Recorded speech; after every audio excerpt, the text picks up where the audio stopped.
And across the river, by the bridge, a company of Minutemen musters, waiting for the events to come.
God.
Ready!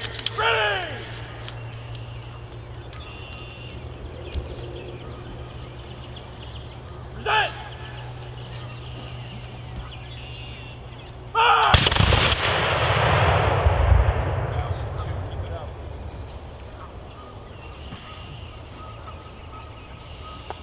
Half target door!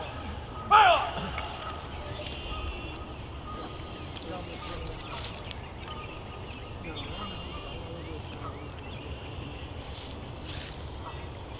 Shoulder your! Fire! Shut! Hand! Rest your! Fire! Order your! Fire!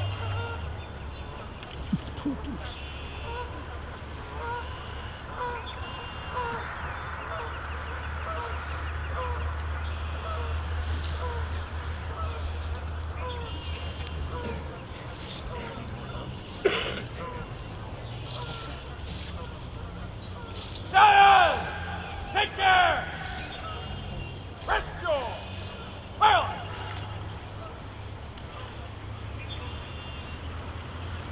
Shoulder your! Fire! Time man! Move!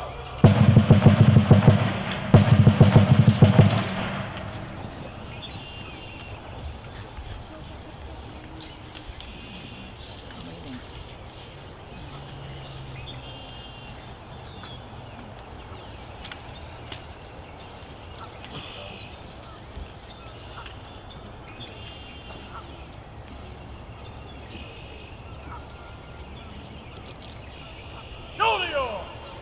Fire! Make ready! Present! Fire!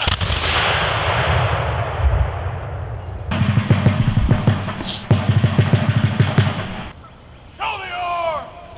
Fire! Make ready! Present! Fire!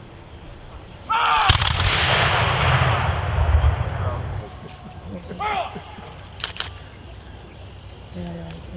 ready! Present! Fire!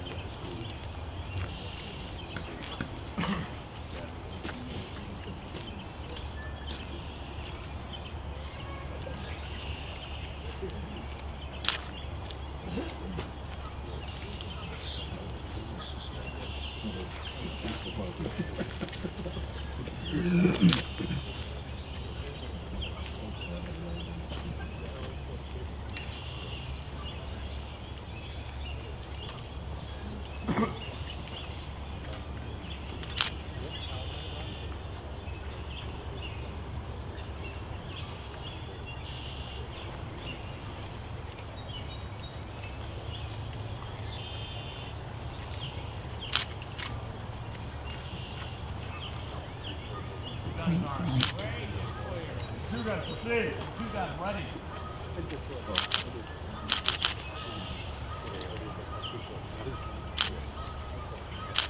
Two guys, ready. Fire!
I know you're all very anxious to be out on the course today, and for 239 years, from 239 years ago, right now, this land and the importance behind it has meant so much to us as a country, and especially as a military service.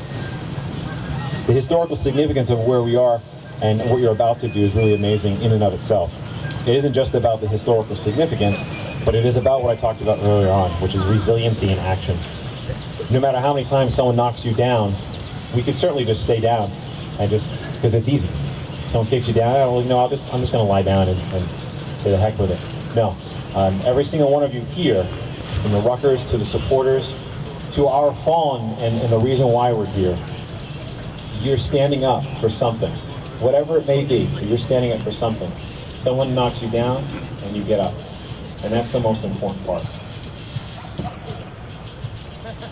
No matter what you do, no matter how you do it, remember, whenever someone tells you you can't do something, let them continue to tell you that you can't do it, because while they're telling you you can't do it, you're going to go out there and actually make it happen. And that's the most important part. Doesn't matter what someone tells you, you can change the world, you can change anything you want. You can have that impact. So no matter what, never forget that.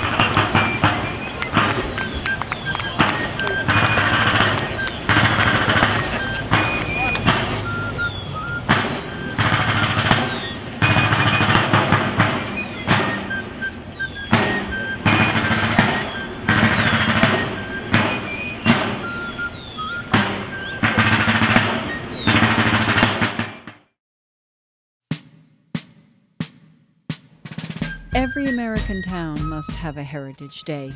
Think of St. Patrick's Day in South Boston, or a Harvest Festival, Nantucket's Spring Daffodil Days, or an Old Home Day, the venerable Topsfield Fair, or Stockbridge's Main Street at Christmas, a first night celebration. They define a town's tradition and its soul. That special day is the day the year begins.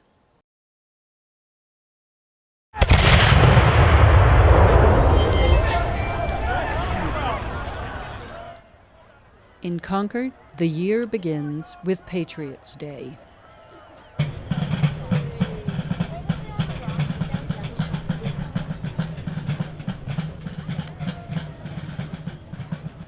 Thanks largely to Ralph Waldo Emerson, many of us have an inkling, at least, of Concord's claim to patriotic fame.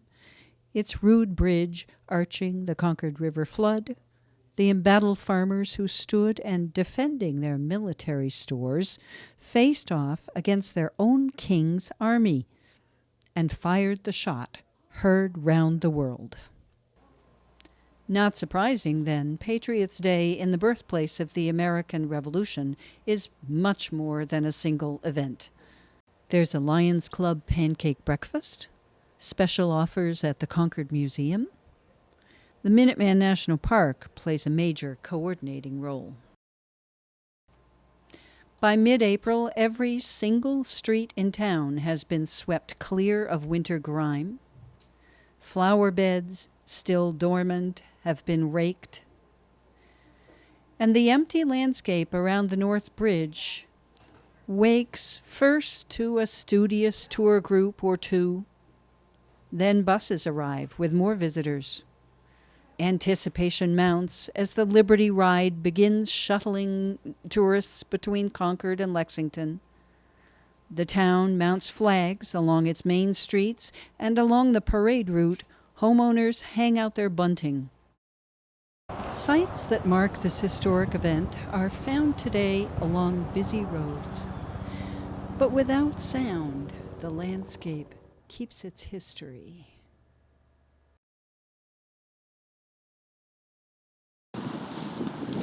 We're at the Colonel Barrett House on Barrett's Mill Road in Concord, recording warlike preparations that are supposed to take place here this afternoon.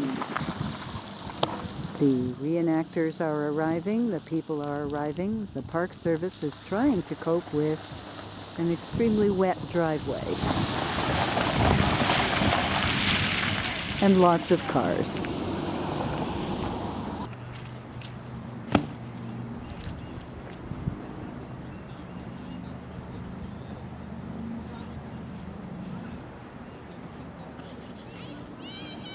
I'm a volunteer now with the park, but I was the project manager for the restoration. Okay, right. Oh, really? So this How is many an easy years did it take? Essentially 8 years, but about thinking- almost 10 years from 9.5 from the beginning of it. I'm from Dryden, Michigan. Ah. Drove all the way here through the night to celebrate. Through the night, literally. Yeah, to celebrate That's Patriots Day. I belong to an organization called Revolutionary War Veterans Association. And what we do is we teach the story of April 19th, 1775. Obviously the battles of Lexington, Concord, Battle Road, and we want to share this with as many Americans as we can. While we're doing that, we also teach rifle marksmanship. People bring out their rifle, and when we take breaks from the shooting, we tell stories of the American Revolution. Yes. Let's get that a national holiday I like that idea. where we can celebrate, the sacrifices that were made for our freedom, and it all began, as we know, Right here. right here.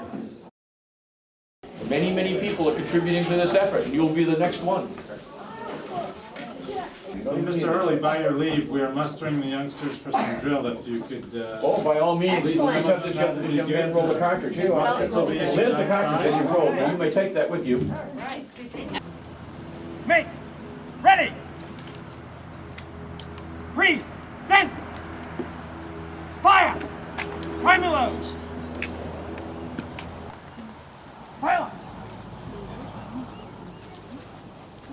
Audio. Silence. Would like to come out?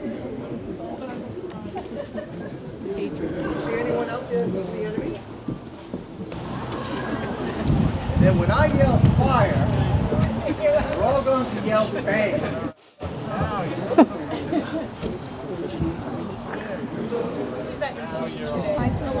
Fire! As Captain Davis inspects his new recruits, Colonel Barrett explains the unimagined problem of Britain fighting against itself. one of the interesting things about a battle that might take place in this area, if we were to overcome the King's troops, who does the King's troops surrender to? Do they surrender to Sudbury and then get shot by Acton because Acton didn't decide to accept it? A real conundrum if you... The reviewing stand is in place, the loudspeakers are up. Costumed interpreters mingle with the first comers to view a remembrance ceremony at Merriam's Corner, site of the first skirmish on the long road back to Boston. The Merriam family is still involved in the event, both outside and inside. And it reflects the light, and that's why you have a lot of white walls or really pale walls. Yeah. The Concord Independent Battery sets up for its part in the proceedings, and clearly we are all waiting for something. Then, faintly at first, fifes and drums call photographers toward an approaching parade. In some ways, this parade is dress rehearsal for the North Bridge event to come, but there is an intimacy about it that offers the chance to see this year's outstanding citizens of Concord and hear clearly the Middlesex County volunteer fifes and drums.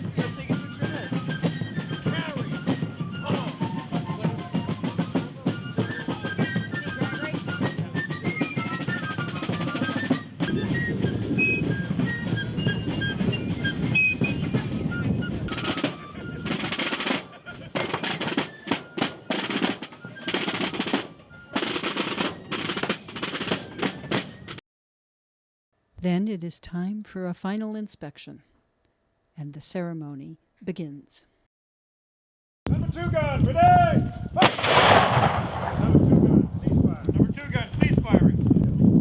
Number 1 gun, ready! Number 1 gun, cease firing. Number 1 gun, cease firing. Number 1 gun, secure the piece. Number 1 gun, secure the piece.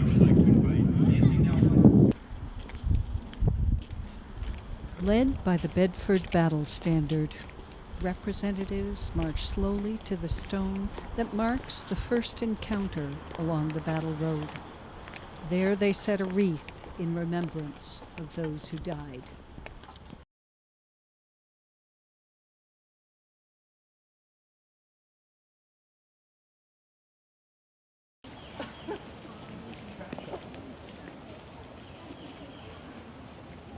This is the second event of the commemorative activities. We're in the area between Bloody Angle and the Hartwell farm in an area that even today is fields and stone walls, a few trees, and almost no cover if you're a British regular trying to make it home. For all that it's a reenactment, it has its own dangers, and hidden, probably with the farmers behind the stone walls, are modern fire extinguishers. We're here to watch Patriots and regulars skirmishing on the battle road. Yeah. Let's go further down. There's an interesting blend of spectators, new and old.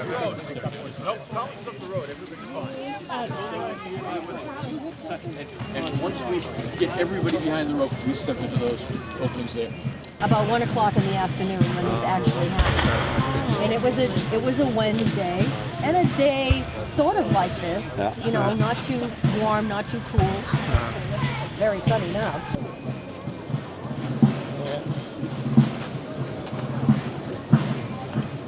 Thank you, sir.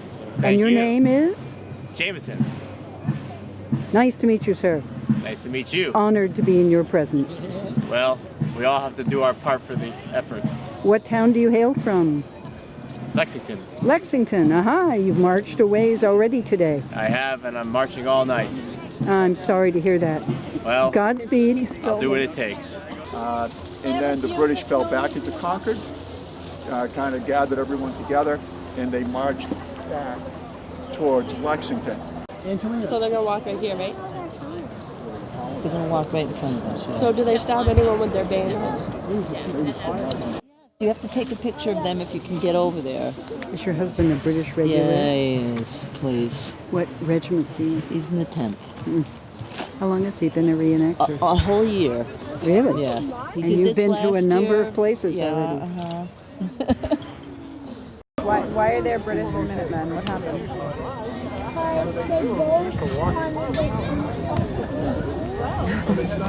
Say, because there was a war.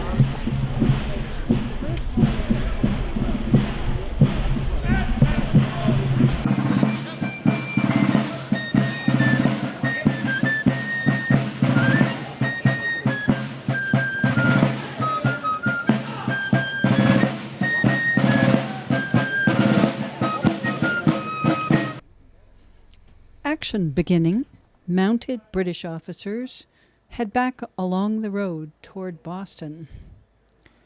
At the same time, Patriot scouts on horseback survey the fields beyond. Many shots were fired, and it left 8 colonists dead. But nobody knows who fired our first shot.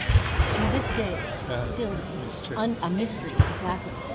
Well, I couldn't tell you because by the minute, when you say militia, the colonists were increasing their numbers by the minute. I mean, in Lexington Center, there were 77 colonists facing the British, and by the end of the day, there were 4,000.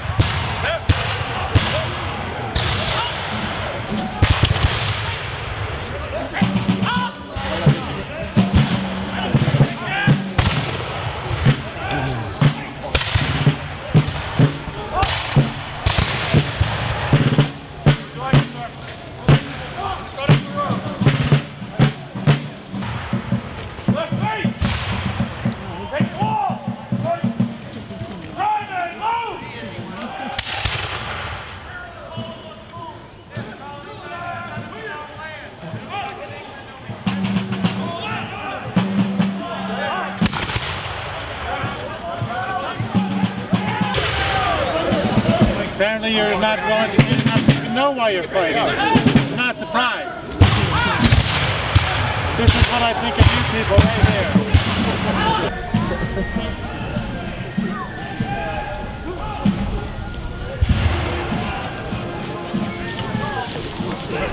Liberty!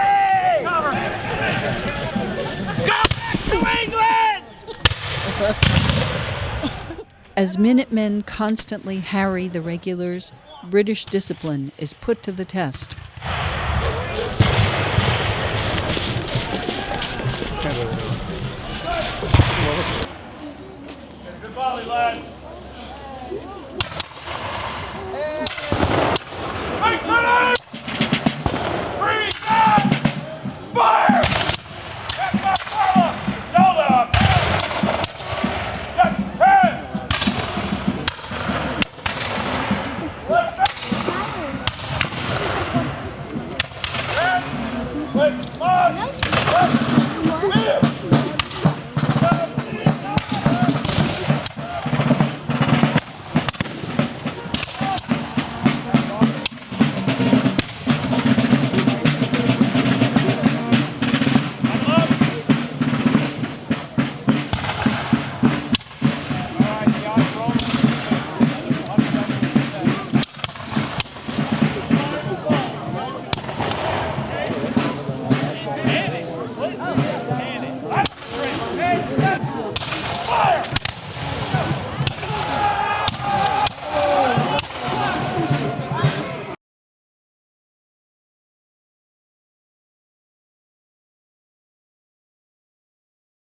Concord wakes up early on its official parade day. It's 7 a.m. The flags are flying already in the sun's first rays all along the parade route. We are at the Concord Gun House, where the Concord Independent Battery is assembling with their draft horses who will pull a cannon to the North Bridge.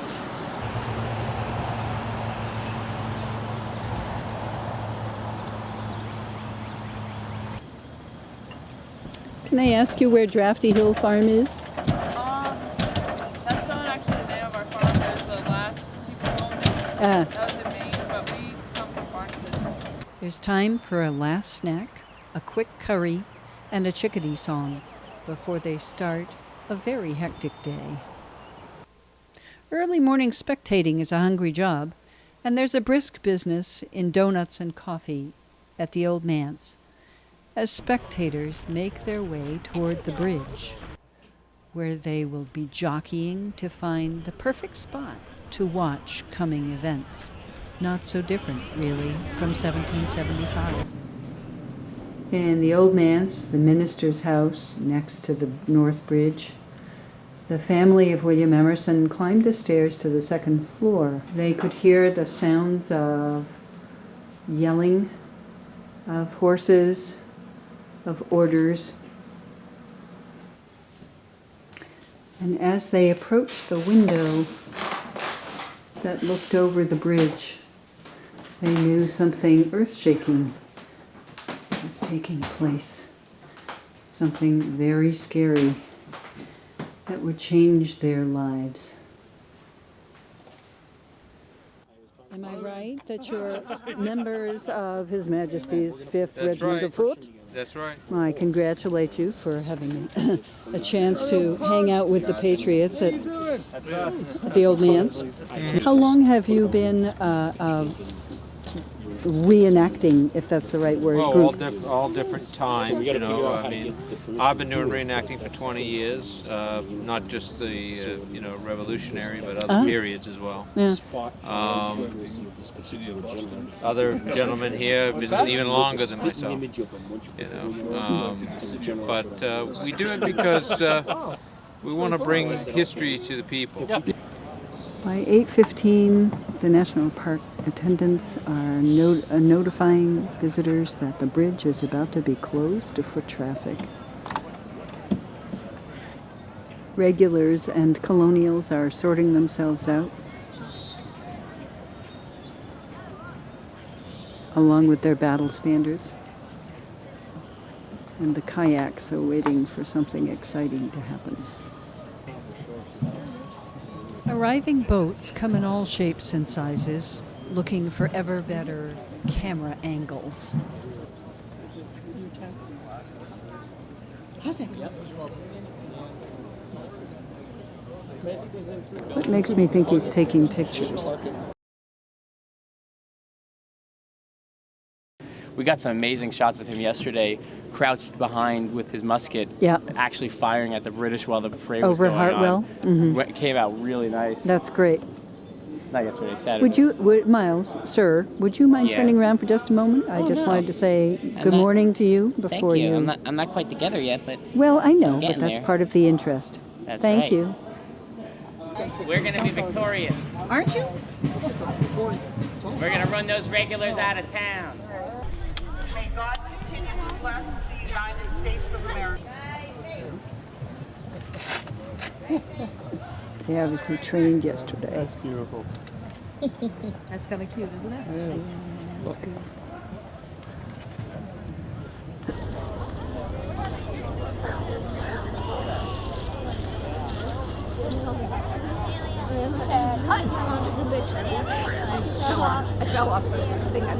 The British soldiers, 700 strong, marched through the night towards Concord.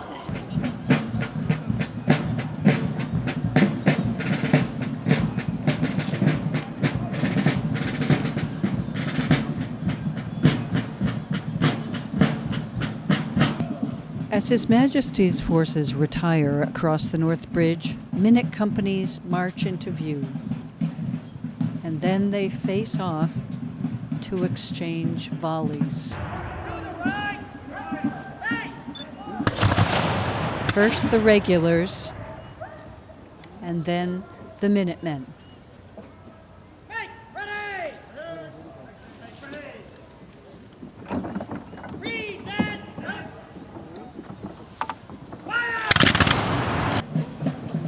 A remembrance of the encounter in 1775. From there, they march solemnly over the bridge into history. I would like to welcome you to the 2013 North Bridge ceremony. After ages of waiting, finally you can see the flags and hear the fifes and drums especially snaking down the hillside. The Lincoln Minute Company to the beat of drumsticks. Bedford carries the oldest surviving company standard. The Boxborough Company halts mid-bridge, and they remove their tricorns in salute to young Luther Blanchard, musician, wounded on the day. Stowe and Carlisle Minute Companies include a range of ages, reminding us of the universal investment in the Concord action, and they play the music of history.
For all that Concord draws visitors from around the world, its parade at heart is still a very local event.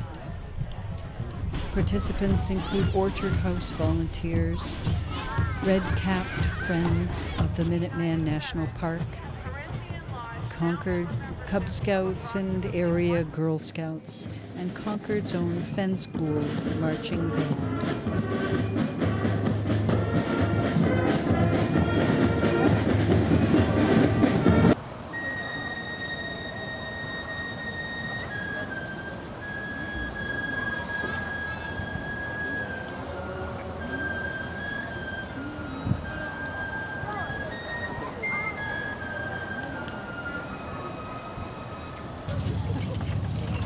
Eventually, the music fades, replaced by hoofs and harness as the Concord Independent Battery and the caissons go rolling.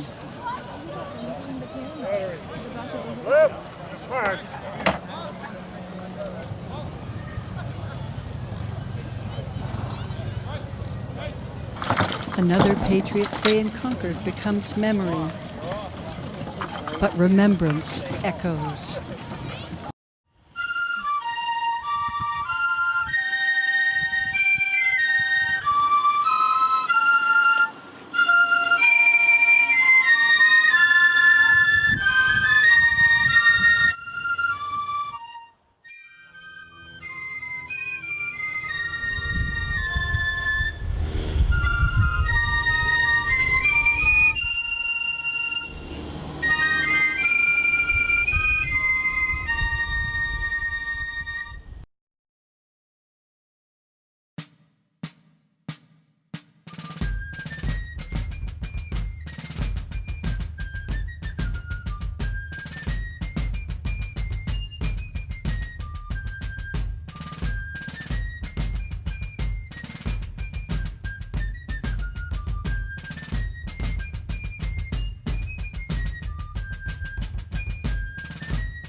pathway that we're taking down to the bridge is the actual road that was used in 1775. It was the Groton Road.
Welcome to the third annual Patriot Vigil. It's a relatively new tradition, but traditions have to start somewhere. Later that morning, as the British searched the town of Concord for military supplies, militiamen continued to arrive from the surrounding towns, gathering on the high ground beyond North Bridge. As they watched and waited, unsettling rumors were circulating that blood had been shed in Lexington a few hours before. Soon, the Acton Company, led by Captain Davis, arrived. The British held the bridge itself, while others were across the river searching for arms at Barrett's farm. Lexington, John Brown, Samuel Hadley, Caleb Harrington, Jonathan Harrington, Jonas Parker, Robert Monroe, Isaac Muzzy, Jedediah Monroe, Nathaniel Wyman, John Raymond. From Danvers, Samuel Cook, Benjamin DeLand, Ebenezer Goldthwait, Henry Jacobs, Hurley Putnam, George Suffolk, Jotham Webb.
Good evening.